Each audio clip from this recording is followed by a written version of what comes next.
নমস্কার, the podcast show by সর্বভারতীয় সিলেটি ফোরামের নতুন একটা এপিসোডে আপনারা স্বাগত জানাই। আর আমি দীপিকা। রাত পোহাইলে রবীন্দ্রনাথের ১৬৫তম জন্মজয়ন্তী, আর এই উপলক্ষে সমগ্র বাঙালির মনের মধ্যে বিরাট উৎসাহ উদ্দীপনা। আজকে একবিংশ শতাব্দীতে দাঁড়াইয়াও রবীন্দ্রনাথের সাহিত্য, গান, দর্শন, চিন্তাধারা আমরা জীবনে গভীরভাবে প্রাসঙ্গিক। আর এই বিষয়ে আলোচনা করার লিগা আজকে আমরার মধ্যে উপস্থিত আছেন একজন বিশিষ্ট শিক্ষাবিদ, আসাম বিশ্ববিদ্যালয়ের বাংলা বিভাগের অবসরপ্রাপ্ত অধ্যাপক প্রফেসর বিশ্বতোষ চৌধুরী। স্যার, আমাদের পডকাস্টে আপনাকে স্বাগত জানাচ্ছি। শুরুতেই জানতে চাই, কালোত্তীর্ণ বা টাইমলেস বলা হয় রবি ঠাকুরকে। তার কোন বৈশিষ্ট্য সময়ের গণ্ডি পেরিয়ে তাকে প্রাসঙ্গিক করে রেখেছে বলে আপনার মনে হয়? আসলে দেখো দীপিকা, কোন বৈশিষ্ট্য বললে না, উত্তরটা খুব অসুবিধাজনক। কোন বৈশিষ্ট্য নয়, আমি ওরকম করে বলতে চাইছি আর কি। তোমার কথাতেই বললাম, রবীন্দ্রনাথ আনএন্ডেড কোয়েস্ট, এক অন্তহীন জিজ্ঞাসার অন্য নাম রবীন্দ্রনাথ। এবং রবীন্দ্রনাথ ফুরোয় না, যার জন্য দেখবে রবীন্দ্রনাথ একজন, কিন্তু আমাদের প্রত্যেকের একজন নিজস্ব রবীন্দ্রনাথ আছেন। এবং আমাদের প্রত্যেকের নিজস্ব রবীন্দ্রনাথও রূপান্তরিত হন। তুমি যখন ওই বয়সে ছিলে, তুমি মানে তোমরা মানে আমরা, আমসত্ব দুধে ফেলি তাহাতে কদলি দলি, সন্দেশ মাখিয়া তাতে হাপুস হুপুস শব্দ, চারিদিক নিস্তব্ধ পিপিলিকা কাঁদিয়া যায় পাতে। রবীন্দ্রনাথের ওই ধরনের কবিতার সময়কালে ছিলে। তারপরে যেদিন তুমি মাকে নিয়ে যাচ্ছি অনেক দূরে, তুমি যাচ্ছ পালকিতে মা চড়ে, আমি দরজা দুটো একটুকু ফাঁক করে, মানে আর একটু বড় হয়ে গেছো, দাদা বলতো কেমন করে হবে, খোঁকার গায়ে এতই কি জোর আছে। এই যে জীবনের পর্ব থেকে পর্বান্তরে যাওয়া, অর্থাৎ দীপিকার মতো যে অসংখ্য দীপিকা আছে, তার বাল্যতে এক রবীন্দ্রনাথ, তার প্রথম যৌবনে আরেক রবীন্দ্রনাথ, মধ্য যৌবনে আরেক রবীন্দ্রনাথ, উত্তর যৌবনে আরেক রবীন্দ্রনাথ, বার্ধক্যে আরেক রবীন্দ্রনাথ, এবং প্রত্যেকের নিজস্ব রবীন্দ্রনাথ। কিন্তু এই রবীন্দ্রনাথ রূপান্তরিত হচ্ছেন।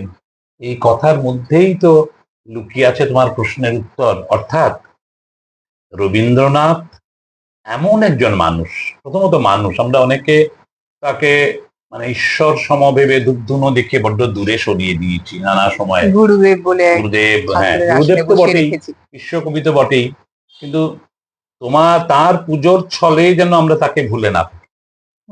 অর্থাৎ তিনি আমাদের চিরসখা, তিনি আমাদের প্রিয়তম বন্ধু, তিনি আমাদের প্রেমে, বিচ্ছেদে, বিরহে, মৃত্যু ভাবনায়, প্রকৃতি ভাবনায়, বিদ্রোহে, কোলাহলে, স্নিগ্ধতায় প্রথম এবং শেষ আশ্রয়।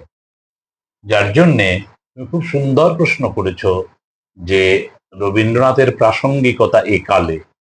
রবীন্দ্রনাথ তার যুগে প্রাসঙ্গিক, পরবর্তীকালে, আজকেও প্রাসঙ্গিক, এবং আগামী যতদিন বাংলা, ভারতবর্ষ, বাঙালি থাকবে, রবীন্দ্রনাথ কিন্তু সমভাবে প্রতিস্পর্ধী। আমি তোমাদেরই লোক, আর কিছু। আমি এটাই একটা প্রশ্ন করতেছিলাম এখন স্যার, যে আমাদের এই ডিজিটাল যুগে আমাদের নবপ্রজন্মের কেন, আমাদের খুব মনোযোগের অভাব হচ্ছে, ধৈর্যের অভাব হচ্ছে। সেক্ষেত্রে কি রবীন্দ্রনাথ ঠাকুরের এই প্রাসঙ্গিকতাকে বজায় রাখার জন্য, বাঁচিয়ে রাখার জন্য আমাদেরকে কোনো মানে ওনাকে আরো আকর্ষণীয় করে তুলতে হবে এদের কাছে, নাকি রবীন্দ্রনাথের যে সৃষ্টি আছে সেটা নিজের থেকেই যথেষ্ট ওনাকে আরো শত শত বছরের জন্য প্রাসঙ্গিক রেখে দেওয়ার জন্য? কেন বলছি স্যার, কয়েক বছর আগে একটা বিতর্ক প্রতিযোগিতার একটা বিষয় ছিল যে ঠাকুর থাকবে কতক্ষণ, ঠাকুর যাবে বিসর্জন। এখানে ঠাকুর বলতে রবি ঠাকুরের কথা বলা হয়েছে। সেক্ষেত্রে আমি এটাই বলতে চাইছি যে আমাদের নবপ্রজন্ম কি রবি ঠাকুরকে আমাদের মতোই, আমরা যেভাবে ওনাকে আঁকড়ে ধরে বেঁচে আছি, আমাদের নবপ্রজন্ম বা আরো 100 বছর পরে যারা আসবে, ওরাও কি রবি ঠাকুরকে সেভাবেই মনে রাখবে? একদম।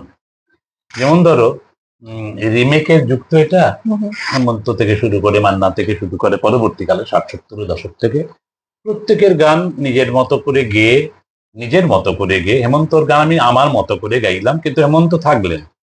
তো রিমেকের ব্যাপারটা যে হয়, তাতে অনেক সময় বিভ্রান্তি বশত, বিমূঢ়তা বশত রবীন্দ্রনাথের গানকে নিয়েও অনেক এক্সপেরিমেন্ট করা হ্যাঁ। হয়েছে। যেমন ধরো তুমি বলেছো যেটা, যে আমাদের পরবর্তী প্রজন্মের কাছে আকর্ষণীয় করে তোলার জন্য একটা তার সৃষ্টিকে ছাড়িয়ে গিয়ে আর কোনো সংযোজন দরকার কিনা।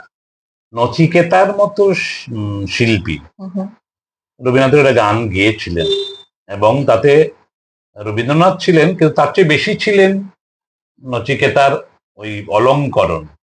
জনগণ কিন্তু নেয়নি, প্রথম কিছুদিন রেখেছে, তারপরে একেবারেই ছুঁড়ে ফেলেছে। আসলে দেখো, পৃথিবীর শ্রেষ্ঠ মিউজিক কম্পোজাররা বলেছেন, আমি বাংলা গানের সুমনের কথা বলছি, সুমন বলেছেন তার মতে, তার একটা ইন্টারভিউতে পড়েছিলাম, তার মতে পৃথিবীর শ্রেষ্ঠ মিউজিক কম্পোজার রবীন্দ্রনাথ। গেল এক। 2 নম্বর হলো সুনীল গঙ্গোপাধ্যায় তার প্রথম যৌবনে লিখেছিলেন রবীন্দ্র রচনাবলী লুটায় পা পোষে। তখন রবীন্দ্রনাথের প্রতি অতি ভক্ত যারা, তারা রে রে করে উঠেছিলেন। সুনীলের কত বড় স্পর্ধা, রচনাবলী লুটায় পা পোষে, মানে রবীন্দ্রনাথ শেষ হয়ে গেছেন। অনেক বছর পরে রবীন্দ্রনাথ যখন সুনীল গঙ্গোপাধ্যায়ের মতো বিখ্যাত কবি উত্তর যৌবনে বা বার্ধক্যে যখন তাকে জিজ্ঞাসা করা হয় যে আপনি কি এখনো রবীন্দ্র বিরোধী, বলে মোটেই না। বলে আপনি না লিখেছেন লুটায় পা পোষে, বলে এটা প্রথম যৌবনে একটু যেখানে সেখানে কামড়াতে ইচ্ছে হয়।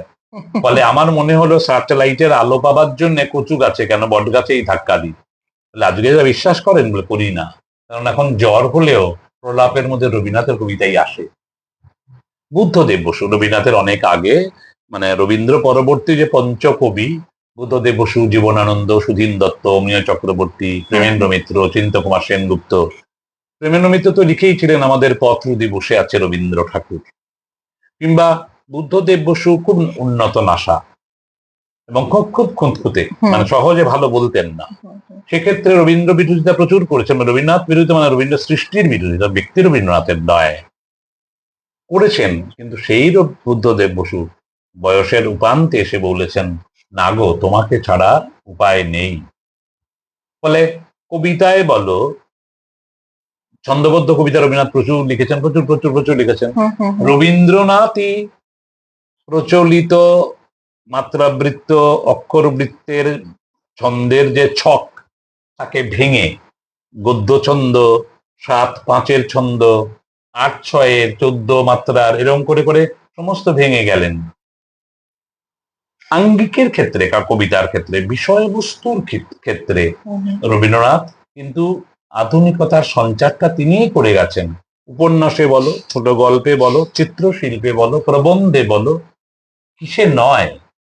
ফলে রবীন্দ্রনাথ না পুরোবার নয়, মানে ওপরওয়ালার অসীম দানে বোধহয় এরকম একটা মানুষ মানে জন্ম নিতে পারে, এমন একটা মানুষ আবির্ভাব হতে পারে।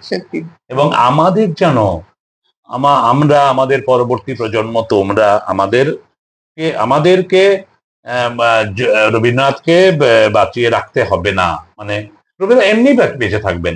কারণ আমি দেখেছি কলেজে, স্কুলে, স্যার রবীন্দ্রনাথের গান, যেমন ডিসি কলেজে আমি 20 বছর পড়িয়েছি, পরে আসাম বিশ্ববিদ্যালয়। তো রবীন্দ্র 25শে বৈশাখে শুধু রবীন্দ্রনাথের গান হবে, মানে আমি বলছি কেন, ভালো লাগে না? না, মানে ওই একটু আর কি এরকম বলেছে। সেই ছেলে ব্যাঙ্গালোর থেকে আমাকে ফোন করছে, আমরা রবীন্দ্র জয়ন্তী করব, এই গানগুলো কি আজকের দিনে মানে প্রাসঙ্গিক 25শে বৈশাখে করা যায়? দেখ, 25শে বৈশাখে যে কোনো গানই করা যায়, মানে কোনো ব্যাপার নেই। তো আমি পরে মনে হলো এই ছেলেই ওই ছেলে, বা ওই ছেলেটার সময় রবীন্দ্রনাথের গানকে একটা সময় যে দূর কেমন জানি, কিন্তু তার জীবনের বিচিত্র অভিজ্ঞতার মধ্য দিয়ে যেতে যেতে রবীন্দ্র দর্শনে অবগাহন করে সেও তার আশ্রয়টা শুধু জন্মদিনে নয়, যে পেতে চাইছে রবীন্দ্রনাথই। সত্যি, তাই না? জন্য বললাম যে তুমি যে বলে কি কি বৈশিষ্ট্য, কোন বৈশিষ্ট্য না না দীপিকা বলো তো? ঠিক, বাংলা উপন্যাসকে কোন জায়গায় নিয়ে চলে গেছে? বাংলা 3 সঙ্গীর গল্পে গল্পে সোহিনী চরিত্র নির্মাণ করেছেন রবীন্দ্রনাথ। শেষের কবিতা আমরা সবাই বলি প্রেমের রোম্যান্টিক কবিতা, বটেই 100 বার, কিন্তু কি বলতো, তখন রবীন্দ্র বিরোধিতা একটু একটু শুরু হয়েছে। ওখানে নিবারণ চক্রবর্তী বলে একটি চরিত্র তৈরি করেছেন, যে যে না, কবি নিবারণ চক্রবর্তী, কিন্তু অমিত রায় আর নিবারণ চক্রবর্তী দুই প্রতিস্পর্ধী চরিত্র। একজন আরেকজনকে হ্যাঁ। বলেন ও আবার কবি নাকি, সে কেলে, মানে আত্মসমালোচনা কাকে বলে, কাকে বলে? মানে যিনি তার উত্তর দিয়ে চলে গেছে। বলে রবীন্দ্রনাথ না, আহ আমি শুধু বাংলা এবং বাঙালির বলবো না, ধীমান, ঋদ্ধ, তন্নিষ্ঠ, শিক্ষিত ভারতীয় যে কোনো মানুষের জন্য প্রথম এবং শেষ কথা রবীন্দ্রনাথ। যৌবন বলো, বার্ধক্য বলো, দুঃখ বলো, বেদনা বলো, কোনটাতে রবীন্দ্রনাথকে বাদ দিয়ে বলা যায় বলো? সত্যি কথা। আমরা দেখবে যে কোনো অনুষ্ঠান করতে গেলে উদ্বোধনী গান কি হবে, অটোমেটিক্যালি রবীন্দ্রনাথের গানটাই মনে হয় গানটাই যেন মনে আসে। উদ্বোধনী সঙ্গীতে একটা প্রযোজ্য আর কি। অন্য, হ্যাঁ, অতুল প্রসাদ হতে পারেন, কিন্তু অতুল প্রসাদের গানটা অসাধারণ, কিন্তু না উদ্বোধনী নয়। হুম, হুম। রজনীকান্ত হতে পারেন, কাজী নজরুল ইসলাম হতে পারেন, কিন্তু মনে হয় না, শুরুতে যেটা স্নিগ্ধতা উদ্বোধনের, সেটা রবীন্দ্রনাথই থাকে। এখন প্রসঙ্গটাকে একটু রবীন্দ্রনাথের শিক্ষা দর্শনের দিকে নিয়ে যাই, বিশেষ করে শান্তিনিকেতন। শান্তিনিকেতনের আদর্শ যদি আমরা দেখি তাহলে মূলত প্রকৃতি, সৃজনশীলতা, মুক্ত চিন্তাধারার উপরে জোর দেওয়া হয়েছে। বর্তমান শিক্ষা ব্যবস্থার সঙ্গে এর কতটা মিল বা অমিল আপনি দেখতে পান? অমিলটাই বেশি, অমিলটাই বেশি। কেন বলতো? অনেকে বলেন রবীন্দ্রনাথ ব্রহ্ম বা তার বাবা ব্রহ্মচর্যাশ্রমের কথা ভেবেছিলেন। ব্রহ্মচর্যাশ্রম ভারতের বর্ষের আদি শিক্ষা দর্শনের মধ্যে পড়ে। হ্যাঁ, রবীন্দ্রনাথের পিতা শান্তিনিকেতন প্রতিষ্ঠা করেছিলেন, আর রবীন্দ্রনাথ যখন হাল ধরলেন তারপরে বিশ্বভারতী বিশ্ববিদ্যালয় করলেন, নামটা দিলেন বিশ্বভারতী। রবীন্দ্রনাথ প্রাতিষ্ঠানিক এস্টাবলিশমেন্টের সিল দেওয়ার সার্টিফিকেটওয়ালা শিক্ষায় বিশ্বাস করতেন না, প্রাতিষ্ঠানিক শিক্ষায় বিশ্বাস করতেন না। মানে ওই যে জ্ঞান, প্রজ্ঞা, মেধা এবং প্রকৃতির সঙ্গে মিশে। রবীন্দ্রনাথ অন্য একজন মানে আশ্রমিক শান্তিনিকেতনে বড় হয়েছেন, তার গ্রন্থে পেয়েছিলাম তারা যখন পড়ছেন, রবীন্দ্রনাথ ক্লাস নিচ্ছেন, তখন হঠাৎ করে যে ঝাঁপিয়ে বৃষ্টি এসছে। বৃষ্টি আসতেই রবীন্দ্রনাথ বলেছেন আজকে ক্লাস এখানে শেষ, যাক ভিজকে যা। তো ওরা বলেছে গুরুদেব, বলেছেন ছাত্ররা আর কি, গুরুদেব আমরা ভিজবো? বলে হ্যাঁ, বৃষ্টি তো ভেজার জন্য।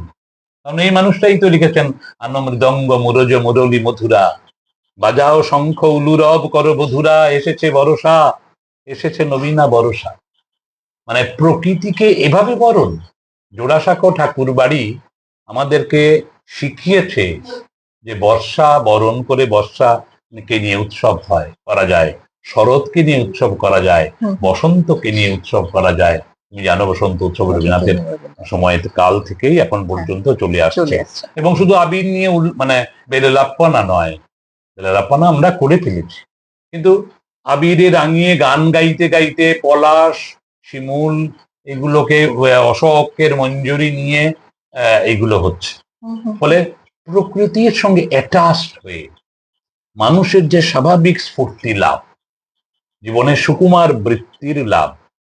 আমরা তো এখন ফ্ল্যাট কালচারে দেখো, ওই যে মান্নাদের একটা গান আছে না, তুমি আর আমি আর আমাদের, তুমি আর আমি আর আমাদের সন্তান, এই আমাদের পৃথিবী। কত বিশাল একটা পৃথিবীকে কত ছোট জায়গায় এনে নামিয়ে এনেছিল, ব্যঙ্গ করেই গান লিখেছিলেন একজন। তো পৃথিবী তো ছোট নয়, কিন্তু আছে বাস্তবকে মেনে নিয়ে আমরা ফ্ল্যাট কালচারে বাধ্য, কিছু করার নেই, নিউক্লিয়ার ফ্যামিলি। সেক্ষেত্রে এখন আমার সন্তানটাকে আমি বাইরে আর বাইরে যেতে দিচ্ছি না, তার মধ্যে কি একটা সংকুচিত ব্যাপার আসবে না? সে যদি মাঠে ঘাটে, কটা মাঠে শিলচরে আমরা বা যে কোনো জায়গাতে কাদার মধ্যে ফুটবল খেলতে দেখি বর্ষায়? দেখি না। মাঠই বা আছে কটা? বলে প্রকৃতি থেকে বিযুক্ত হয়ে রবীন্দ্রনাথ বিশ্বাস করতেন কোনো শিক্ষা হয় না, এক। 2 নম্বর হলো শিক্ষার মধ্যে মুক্ত ভাব, মুক্ত চিন্তা, যেটা আমরা প্রাতিষ্ঠানিকতার মধ্যে এনে কড়াকড়ি সিলেবাস করে তার মধ্যে অনেক কিছু কৃত্রিম বানিয়ে ফেলেছি, ভীষণ কৃত্রিম বানিয়ে ফেলেছি। এবং এখন যত হচ্ছে তুমি দেখবে যে আমরা সায়েন্সটাকে ভালোবেসে কি সায়েন্স পড়ছি না, জবরিয়েন্টেড। Job oriented. আসলে এটা আমি সম্পূর্ণ আমার সময়ের মানুষদের দোষারোপ করব না, আসলে সময়ের দাবি। হুম হুম হুম সময়ের দাবি যে একজন পড়বে বিজ্ঞান নিয়ে বা বাণিজ্য নিয়ে বা কলা বিদ্যায়, কিন্তু তারপরে তো তার তো নিজের পায়ে দাঁড়াতে হবে, ন্যাচারালি সে ভাববে এটা। কিন্তু ভাবনাটা যেন আমাদেরকে গিলে না ফেলে। অর্থাৎ বিজ্ঞানে চাকুটা যেদিন আবিষ্কার হয়, ছুরিটা, সেদিন বলা হচ্ছিল যে তোমার প্রয়োজন মিটিও, এটা বলা হয়নি আলোচনার পিঠ পেলে মেরে দিও। হুম, তো মোবাইল বলা হচ্ছিল যে চলতে চলতে কথা বলুন, সংযোগের শিল্প গড়ে তুলুন। আপনার মেয়ে আমেরিকায়, তাতে কি হয়েছে, দুঃখ করে লাভ নেই। হুম, হুম, হুম। মা যে কোনো সময় কথা বলবেন, মেয়েকে দেখবেন, মেয়ে রান্না করছে। কিন্তু এটা নিশ্চিতই বলেনি যে এমন কিছু খেলা, এমন কিছু বিষয়ের মধ্যে আমরা নিমজ্জিত থাকব এবং এক ঘরে আমরা বিচ্ছিন্ন হয়ে যাচ্ছি। আমি আমার রুমে মোবাইল দেখছি, বাবাই বাবার রুমে দেখছে, মা মার রুমে দেখছে, আমাদের মধ্যে কোনো কথা নেই। কথা নেই। আমাদের কনভারসেশন কমে গেছে। আমাদের যে শেয়ারিং, জানো গো এটা হয়েছে, কি আকাশটা পেয়ে বৃষ্টি এসছে, কালকে কিন্তু বাজার নেই, এই যে কেঁজো কথাগুলো, ও তো সংযোগের মানুষের, এগুলো যদি বন্ধ হয়ে যায় তাহলে কি রইল বলতো? সত্যি। ফলে বিজ্ঞান ওই যে প্রযুক্তির কথা বললে, বিজ্ঞানের কথা বললে বা বললে শিক্ষা দর্শনে বললে, আমরা উম, ওগুলো থাকবে। এখন জব ওরিয়েন্টেড হবেই, হুম হুম কিন্তু অতিরিক্ত জব ওরিয়েন্টেড, সবাইকেই ফার্স্ট হতে হবে। তুই ফার্স্ট না হলে আমি মুখ দেখাতে পারবো না পাড়ায়। বলে যেন আমার ইচ্ছা পূরণের যন্ত্র করে না তুলি আমার সন্তানকে। তার স্বাভাবিক মানুষের মানবিকতা সহ নিয়ে সে যেন বেড়ে উঠতে পারে, মুক্ত পুরুষ হয়। রবীন্দ্রনাথের ওই শিক্ষা ছিল আসল শিক্ষা। আসল শিক্ষা। সেক্ষেত্রে আমরা রবীন্দ্র শিক্ষা দর্শন থেকে অনেক আসল। কুইজ কালচার দেখবে, হ্যাঁ। আমি যখন বিশ্ববিদ্যালয়ে পড়ানো শুরু করলাম, বা আমরা যখন ছাত্র ছিলাম, আনসার এনি 5, 20 মার্কে 5টা, বেশ টাফ, এবার 3 ঘন্টার মধ্যে নামিয়ে আনা, এবং ভালো লাগানো আরো কঠিন। হুম হুম কিন্তু হুম। এখন হচ্ছে যে লোকটি কাশিতে কাশিতে প্রবেশ করিল, কে করিল, একে এক, তোমাকে দিয়ে দিতেই হবে। বলে 80-90 ওঠা কোনো বিষয় না, কারণ প্রত্যেকটাতে বলেছে শিক্ষা বিভাগ 4-5-6 নম্বর, 1-1-2-2, 1-1-2-2, তারপরে 10। 10-এ মোটামুটি ভালো লাগলেও তো 5, এর চেয়ে বেশি কিপ্টে না হন। হুম হুম তাহলে 5 আর ওইদিকে 4, বা এদিকে আরো 5, 10 তো হয়ে যাচ্ছে। 10 তো হয়ে যাচ্ছে। তাহলে পার্সেন্টেজ কিভাবে বাড়ছে? এখন পার্সেন্টেজ তো বাড়লো, কিন্তু এবার যখন তুমি পার্সেন্টেজ ওয়ালাকে বাজাচ্ছ, দেখলে যে না, ঠুনকো। জ্ঞানের জায়গাটা, বিস্তৃত ডিটেইলি পড়াশোনার জায়গাটা ভীষণ সুন্দর, তাই না? সত্যি। রামায়ণ মানেই ভরত খুব ভালোবাসতেন, বা দাদাকে পাদুকা নিয়ে বসিয়ে দিয়েছিলেন রামায়ণ শেষ। ফলে কুইজ আর জ্ঞানের সমুদ্রে গিয়ে যে তাকে নড়ি কোড়ানো, এটা তো আলাদা না? তো রবীন্দ্রনাথ একটা সময়ের, আমি বুঝতে পারছি, তার সঙ্গে দর্শনের গতভাবে আমাদের আজকের প্রযুক্তির যুগে 21 শতকে দাঁড়িয়ে পার্থক্য থাকবে, কিন্তু এইটুকুনি যেন আমরা ভুলে না যাই যে মানবিকতা, মনুষ্যত্বের বিকাশের জন্য শিক্ষা। শুধু শিক্ষার নামাবলী দিয়ে আমি খুব সুন্দর সাজলাম, বিশাল ডিগ্রি, আর তুমি দূর থেকে বললে আমার স্যার কি ট্যালেন্টেড, আর কোনো কাজে লাগলাম না, সমাজের, দেশের, মানুষের পাশে দাঁড়ালাম না, কি শিক্ষার কি হবে? সত্যি। কারণ পৃথিবী চিরকালই হৃদয়কে চেয়েছে, মেধাকে নয়। মনে থাকে না। হৃদয় থাকলে মেধা ধীরে ধীরে হবেই। আর সবার মেধা সমান হবে কে বলছে? কে মাথার দিব্যি দিয়েছে? কারণ গত গত 25 বছরে মেট্রিকে যারা ফার্স্ট হয়েছিল তার তালিকা আমরা কি মনে রেখেছি? রাখিনি। দেখেন। কিন্তু ওইটা রাখি, জানো, একটা ছেলেকে দেখলাম দুম করে রিক্সা থেকে নেমে ট্রাফিক সব সরিয়ে দিয়ে ঘর মারতে হয়ে আমাদেরকে ঠিক পথ করে দিল, তাকে মনে রাখি। স্যার, রবীন্দ্রনাথ ঠাকুরের দর্শনের কথা হচ্ছে, 1930 সনে উনি রাশিয়া ভ্রমণে গেছিলেন। ওদের সভ্যতা দেখে উনি খুব মানে প্লিজড ছিলেন। কিন্তু তখন উনি একটা মন্তব্যও করেছিলেন যে ছাঁচে ঢালা সভ্যতা বেশি দিন টিকে থাকার নয়। আমরা ছাত্রীরা সভ্যতা এসে গেছি। আমরা দেখেছি 1990-91 সোভিয়েত ইউনিয়ন ভেঙে যায়। 1930 সালে একটা একটা লোক মানে উচ্চারণ করেছেন আর বাণী। ওইটাই ওনার যে এই দর্শন, বা 1400 সাল কবিতাটা লিখেছেন 100 বছর 1300 সালে বসে, আজি হতে শতবর্ষ পরে। এই যে ওনার দর্শন, এই যে দূরদর্শিতা, এটা দূরদর্শিতা সম্পন্ন মানুষই তো আসলে বুদ্ধিজীবী। আমরা যাকে তাকে আজকাল বুদ্ধিজীবী বলি, খুব ইন্টালেকচুয়াল। আরে অত সহজ নয় এই শব্দটা। যে তার সমকালকে ছাড়িয়ে অনাগত কালকে দেখতে পায়, সেই তো প্রজ্ঞাবান, সে তো আসল বুদ্ধিজীবী। বুদ্ধি তার জিভে নামেনি, বুদ্ধি তার ওখানে। বুদ্ধি আমাদের জিভে নেমেছে, যেন আমরা বুদ্ধিজীবী। কথার জাদুকর, কথার জাদুকর। কিন্তু হৃদয়ের জাদুকর, মেধার জাদুকর তারা। কারণ দেখো, তুমি খুব সুন্দর জায়গাটা ধরলে, যে তার সময়ে দাঁড়িয়ে যে অনাগত ভবিষ্যৎ আসছে, কি জ্যোতিষীর মতো কথা বলে, জ্যোতিষীর মতো, সত্যি। এরাই তো, কি বলবো, মানে কিছু বলার নেই। আমরা তো বরাক উপত্যকার লোক, আমরা সিলেটি ভাষাভাষীর লোক। রবীন্দ্রনাথ ঠাকুর আর সিলেট বা সিলেটি জনগোষ্ঠীর সঙ্গে ওনার সম্পর্ক, ওনার রচনার সঙ্গে আমরা সিলেটি লোকেদের সংস্কৃতির কতটা মিল, কতটা সম্পর্ক খুঁজে পাই। আছে মানে আমি বাংলাদেশ সরকারের আমন্ত্রণে শ্রীহট্টে রবীন্দ্রনাথ আসার শতবর্ষ হয়ে গেল কয়েক বছর আগে।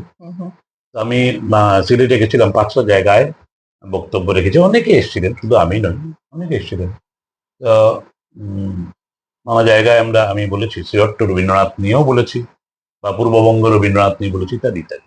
আমি বলেছি বড় কথা নয়, অনেক বিদ্বান বুদ্ধি মানে ধীমান মানুষরা এসেছিলেন।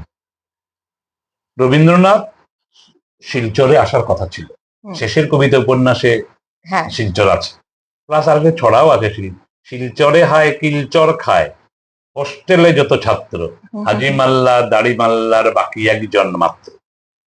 ফলে এই শিলচরটা তার কাছে পরিচিত হলো কি করে? এই যে আমাদের সেন্ট্রাল রোডের হোটেল সোয়াগতর সামনে চন্দ্রবাড়ি ছিল, অরুণ কুমার চন্দ, ওই মানে কামিনী চন্দের বড় ছেলে অরুণ কুমার চন্দ, যে জিসি কলেজের, গুরুচরণ কলেজের প্রথম প্রিন্সিপাল এবং প্রতিষ্ঠাতাদের মধ্যে অন্যতম। তারপরে অনিল চন্দ রবীন্দ্রনাথের প্রিয় ছিলেন, যার স্ত্রী রানী চন্দ। অনিল চন্দের পার্সোনাল অ্যাসিস্ট্যান্ট সবসময় থাকেন রবীন্দ্রনাথের সঙ্গে। কবি অমিয় চক্রবর্তীও রবীন্দ্রনাথের প্রিয় ছিলেন। তো শিলচরের তখন রবীন্দ্র প্রেমীরা সে রবীন্দ্রনাথকে অনিল চন্দের মাধ্যমেই মানে আনার ব্যবস্থা করেছিলেন, কিন্তু করিমগঞ্জ স্টেশন অব্দি এসে তার শরীরটা খারাপ করে, তখন মানে শিলচর হয়ে সিলেট যাবে না, এই ছিল কথা। তারপরে আর আসতে পারলে না করিমগঞ্জ স্টেশনে তাকে সম্বর্ধনা দেওয়া হয়। ওই যে জায়গায় দেওয়া হয় ওখানে ওরা ইয়েও করেছেন, মানে স্তম্ভ করেছেন ওখানে, যেখানে তাকে বসিয়ে সম্বর্ধনা দেওয়া হয়েছে। তারপরে করিমগঞ্জ থেকে করিমগঞ্জ তো সিলেটের ভেতরেই ছিল, সিলেটে চলে যায় শরীর খারাপের জন্য। এটা আমাদের দুর্ভাগ্য, আমাদের শিলচরের মাটি রবীন্দ্রনাথ পদস্পর্শে ধন্য হলো না। যাকে আমাদের বরাকের মাটি তো ধন্য হয়েছে। 2 নম্বর হলো, রবীন্দ্রনাথ আসেননি, কিন্তু রবীন্দ্রনাথ তো শিলচর থেকে নিয়ে গেছেন। যেমন ধরো, আমরা একসময় জানতাম গুরুচরণ কলেজের মানে ওয়াল ম্যাগাজিনের নাম কুন্দকলি। তো অনেকে বলতেন কুন্দকলি নামটা রবীন্দ্রনাথ দিয়েছেন। আমরা জীবনে জানতাম যে আমাদের জিসি কলেজের ওয়াল ম্যাগাজিনের নাম রবীন্দ্রনাথ দিয়েছেন। না, তা নয়। আসলে ওই যে ভগৎপুর, বিষ্ণুপ্রিয়া মণিপুরী, মাইতাই মণিপুরীরা আছেন, ওখানে কুন্দরানী সিংহ, একজন 5 বছরের বালিকা, তার কাঁপা কাঁপা হাতে রবীন্দ্রনাথ একটা চিঠি লিখেছিলেন। রবীন্দ্রনাথ এটা একটা অসাধারণ ব্যাপার। রবীন্দ্রনাথ যার চিঠি পেতেন, পরের 2 দিনের মধ্যে তার উত্তরটা লিখতেন, সারা জীবন তাই মেনটেন করেছে। কুন্দরানী সিংহের এরকম চিঠি পেয়ে মুচকি হেসে তিনি লিখেছিলেন, কুন্দকলি ক্ষুদ্র বলি নাই দুঃখ নাই তার লাজ, পূর্ণতা অন্তরে তার অগোচরে করিছে বিরাজ। আশীর্বাদক রবীন্দ্রনাথ ঠাকুরটা শিলচর এসেছেন। মণিপুরী নৃত্য দেখে রবীন্দ্রনাথ তার সামনে নেচেছিলেন 2 জন মানে অল্প বয়স্ক মেয়ে, তাদেরকে তিনি নিয়ে গেছিলেন পরবর্তীকালে শান্তিনিকেতনে, লিখেছিলেন 2 হাতে কালের মন্দিরা যে সদাই বাজুই গান। এবং গুরু বিপিন সিং মানে মণিপুর শান্তিনিকেতনে রবীন্দ্র নৃত্য স্পেশালাইজেশনের জন্য রবীন্দ্রনাথ উদ্যোগী হয়ে গুরু গোবিন্দ সিংকে নিয়ে যান। হুম, হুম, হুম, তারপর দেখো অনিল কুমার চন্দ, হুম, হুম, হুম। প্লাস শ্যামবাড়ি, উকিলপট্টির শ্যামবাড়ি, মালতী শ্যাম, মালতী শ্যামের সঙ্গে রবীন্দ্রনাথের চিঠিপত্রে আলোচনা হয়। এবং একটা সময়ে মানে 20 শতকের ধরো 1920, 22, 25 শ্যামবাড়িতে 25শে বৈশাখ হতো, এবং রবীন্দ্রনাথের তিরোধানের পরে শ্যামবাড়িতেই ওই সন্ধ্যাতে আহ, রবীন্দ্র তিরোধান হিসেবে স্মৃতিচারণ সভা হচ্ছে। নগেন্দ্রচন্দ্র শ্যাম আর মালতী শ্যাম, তাদের সংসার। মনোজেন্দ্র শ্যাম তার ছেলে, মনোজেন্দ্র শ্যামের কাছে বসে আমার নিজের এগুলো দেখা, মানে পত্র পত্রিকার নিউজ পড়েছি। ফলে দেখো, প্লাস আমাদের এখান থেকে শান্তিনিকেতনে গিয়ে চিত্রকলা ডিগ্রি নিয়েছিলেন মুকুন্দ দেবনাথ, হুম, তারপরে প্রিয়ব্রত দেব, তারপরে মইনুলদা government boys government art college, এরকম অনেকে। পরবর্তীকালে আকমল হোসেন, আমার বন্ধু বিমল সিংহ, মানে বিষ্ণুবাই মণিপুরী, এরা লিপি, সুতপা দাস, এরা কিন্তু মানে শান্তিনিকেতনে চিত্রকলা, মানে শান্তিনিকেতন থেকে তো মাস্টার ডিগ্রি হোল্ডার, মানে বিদ্যা শিক্ষায়, চিত্রকলায়, পাঞ্চালিদি রবীন্দ্রনাথের গানের মানে পুরো গানটাই তো হুম, হুম, শিখলেন হুম। ইয়েতে। দাম। ফলে শান্তিনিকেতন বা রবীন্দ্র দর্শন বা রবীন্দ্রনাথ আমাদের শ্রীহট্ট, আমাদের শিলচর, করিমগঞ্জ, হাইলাকান্দিতে ব্যাপকভাবে কিন্তু মানে আমাদের মানে মানে ওরা ওই শান্তিনিকেতন বলা, জোড়াসাঁকো অত দূরে, এটা আমাদের মনে হয় না। আমাদের মধ্যে আমাদের রবীন্দ্রনাথ, আমাদের রবীন্দ্রনাথ, আমাদের আমাদের শান্তিনিকেতন। শান্তিনিকেতন। প্রত্যেকে দেবেন, যে কোনো ধীমান মানুষের সব ক্ষেত্রেই রবীন্দ্রনাথ, সব ক্ষেত্রেই শান্তিনিকেতন। রবীন্দ্রনাথ ঠাকুর তার সাহিত্যে, তার উপন্যাসে নারী স্বাধীনতা, নারী ব্যক্তিত্বকে খুবই গুরুত্ব দিয়েছেন।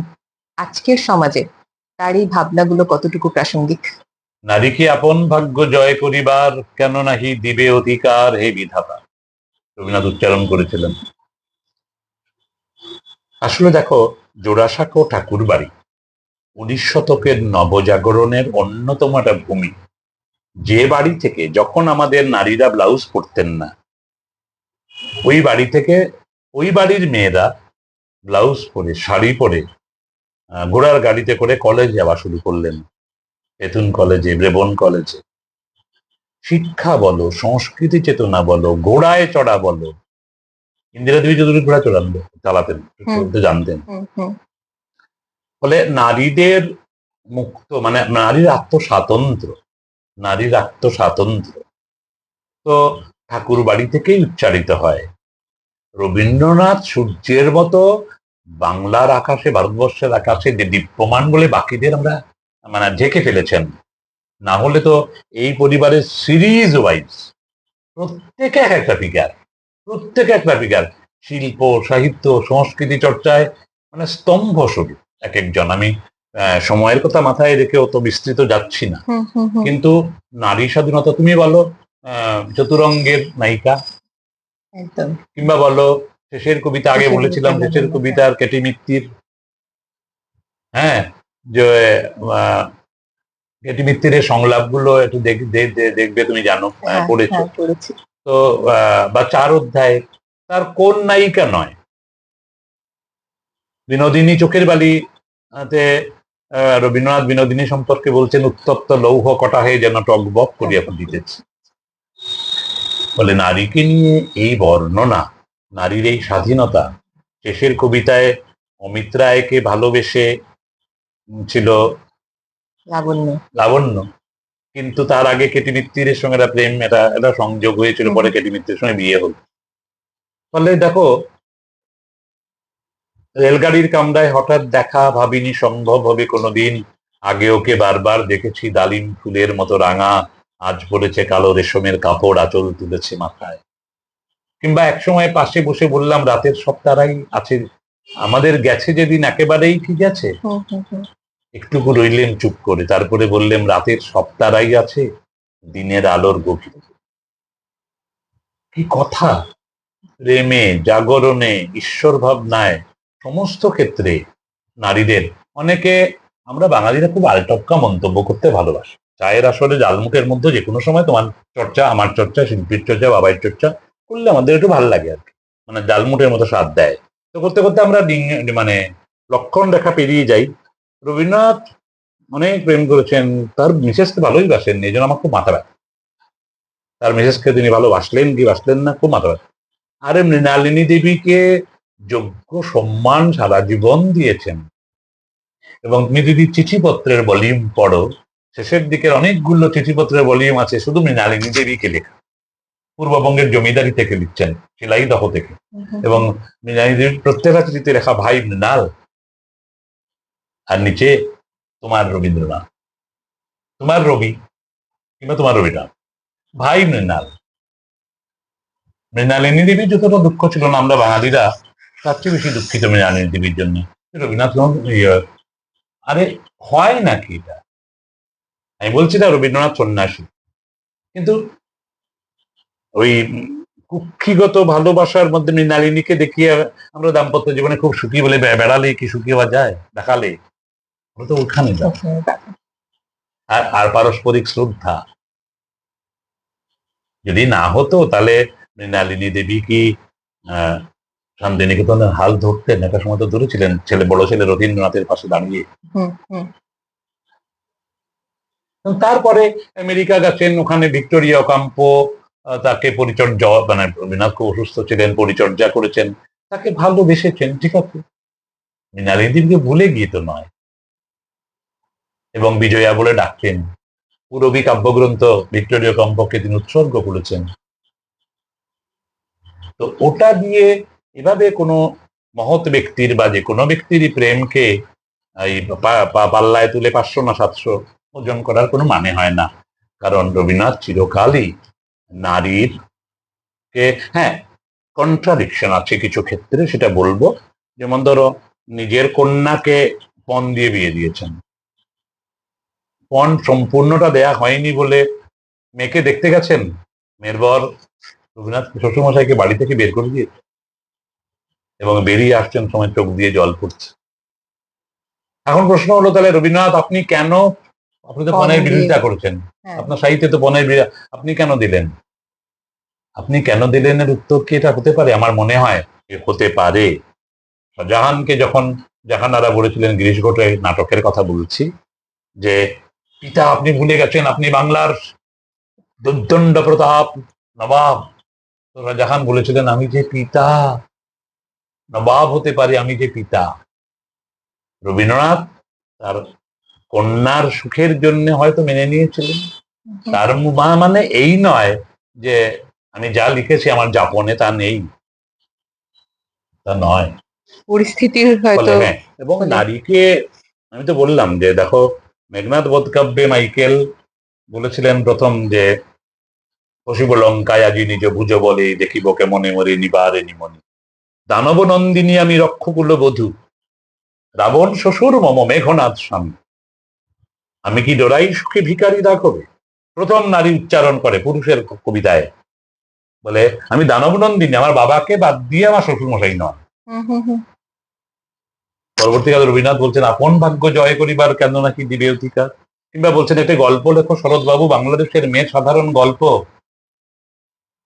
এবং তার সমস্যা সৃষ্টিতে নারীকে মানে পূর্ণ মর্যাদা দিয়ে গেছেন। এটা হলো আমাদের। এই এখন একবিংশ শতাব্দীতে দাঁড়িয়ে যদি রবীন্দ্রনাথ ঠাকুরকে আমরা নতুন করে আবার চিনতে চাই, বুঝতে চাই, তো আমাদের কোথা থেকে শুরু করতে হবে? কোথা থেকে শুরু করা দরকার? তার গান দিয়ে বলি যে তোমায় নতুন করে পাবো বলে হারাই বারে বার। আসল কি জানো দীপিকা, আমরা আমাদের মতো করে, যে বললাম না আমার এক রবীন্দ্রনাথ, শিল্পীর একজন রবীন্দ্রনাথ মিত্রা, আরেক রবীন্দ্রনাথ, কারণ আমাদের প্রত্যেকের তোমার আরেক রবীন্দ্রনাথ।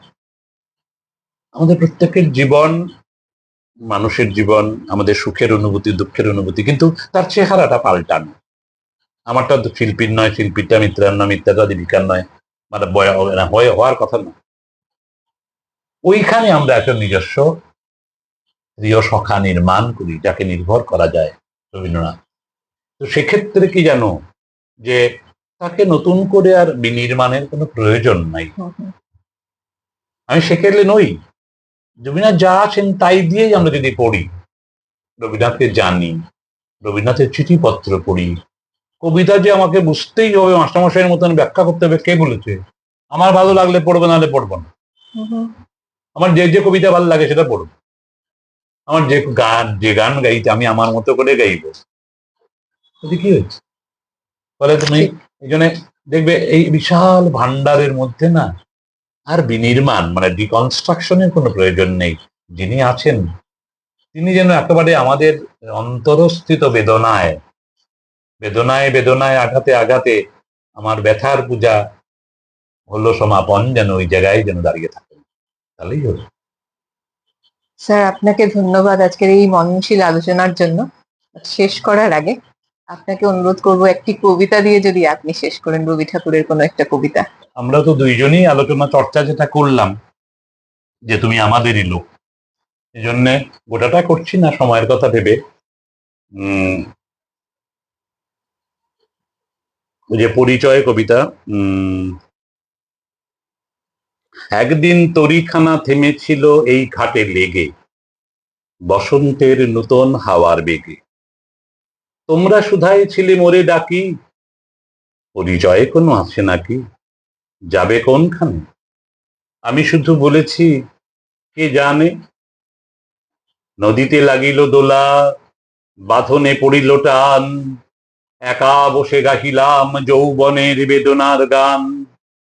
সেই ডাক শুনি কুসুমিত তরুতলে, তরুণ তরুণী তুলিল অশোক, মোর হাতে দিয়ে তারা কহিল এ আমাদেরই লোক, আর কিছু নয়, সে মোর প্রথম পরিচয়। তারপর সাঙ্গ হলো তরঙ্গের খেলা, কোকিলের ক্লান্ত গানে বিস্মৃত দিনের কথা অকস্মাৎ যেন মনে আনে। কনক চাপার দল পরে ঝুড়ে ভেসে যায় দূরে, ফাল্গুনের উৎসব রাতির নিমন্ত্রণ লিখন পাতির ছিন্ন অংশ তারা অর্থহারা। ভাটার গভীর টানে তরিখানা থেমে যায় সমুদ্রের পানে, নূতন কালের নবযাত্রী ছেলে মেয়ে শুধাইছে দূর হতে চেয়ে, সন্ধ্যার তারার দিকে বহিয়া চলেছে তরণীকে। সে তারেতে গাধিলাম তার, গাহিলাম আর বার, মোর নাম এই বলে খ্যাত হোক, আমি তোমাদেরই লোক, এই হোক শেষ পরিচয়। এতক্ষণ আপনারা রবীন্দ্রনাথ ঠাকুরের উপরে একটা মননশীল আলোচনা শুনতে আসলেন। আপনারা প্রত্যেককে ধন্যবাদ, আর রবীন্দ্র জয়ন্তীর প্রাক্কালে জানাই প্রত্যেককে শুভেচ্ছা। ধন্যবাদ।